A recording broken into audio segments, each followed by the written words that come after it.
Welcome to Subramani. So here is a bit of good news for Franklin Templeton unit holders holding units in those 6 funds which were shuttered. So I'm largely reading from the order.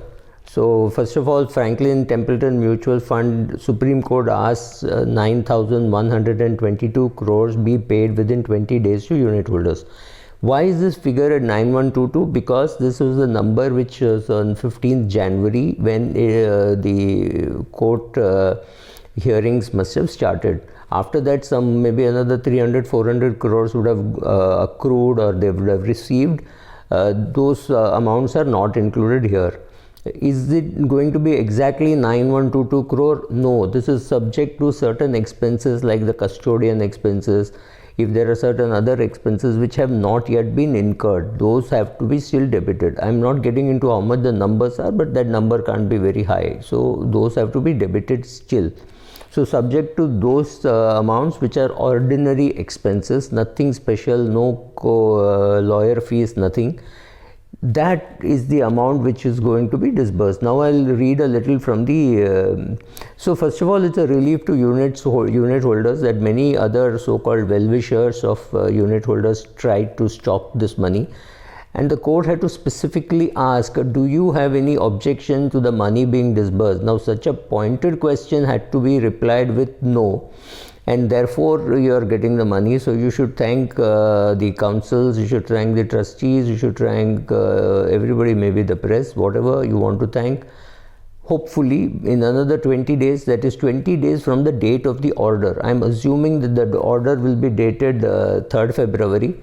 So by end of March, by end of February, or maybe by 10th of March, all the money should be in your hands, because it's going to take some time from a logistics point of view, from how the money will be transferred to SBI, or whether SBI will just take charge of the process. Nothing, I do not know, and I have not spoken to anybody anywhere.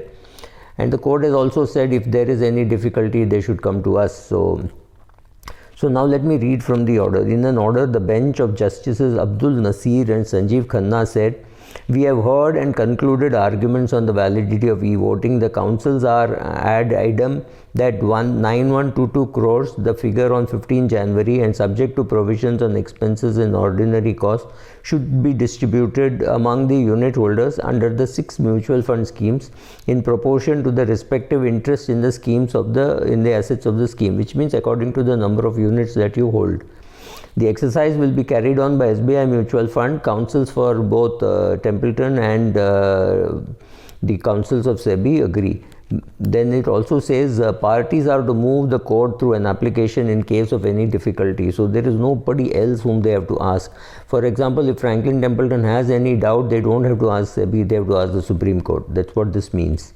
Such distribution would be carried out expeditiously and preferably within 20 days. There is absolutely no reason to not to do it. This money is lying in Citibank perhaps, and from the period of the date of the copy of the order. I'm sure this is the bench. Justice Khanna observed during the hearing that FTMF has this 9122 in cash from proceeds, which is distributable as the securities are liquidated.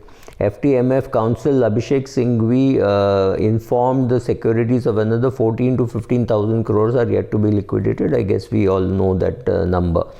Responding to the one-time frame to refund money, Mr. Singhvi told the Supreme Court that 80 to 85% of the job can be wrapped up in 6 months.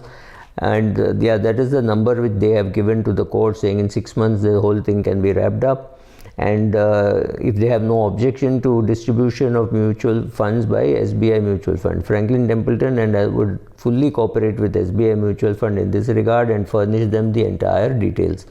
That we do not know how much time it will take, and that's the only thing which is causing the delay. But since the Supreme Court has said 20 days, and since Templeton has been saying since April 2020 or May 2020 that they want to pay the money, at least I'm happy that that has been pushed.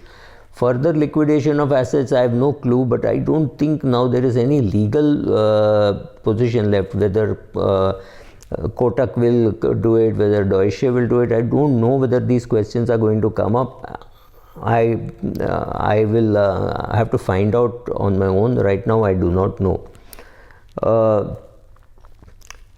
Earlier in November, in Templeton Trustees' order, sir, the Karnataka High Court in its judgment in October 20 had said that the decision of Franklin Templeton cannot be implemented unless the consent of the unit holders is obtained.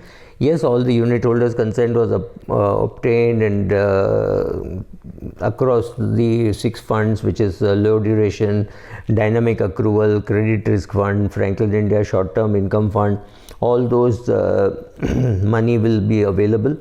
The most important thing is all the liquidity discount in Franklin Templeton multi-asset fund or Franklin India fund of funds 20s, 30s, 40s, 50s scheme, all those discounts will go. So those unit holders will be able to withdraw at full value and not at the discounted value. So all this is good news and looks good as of now.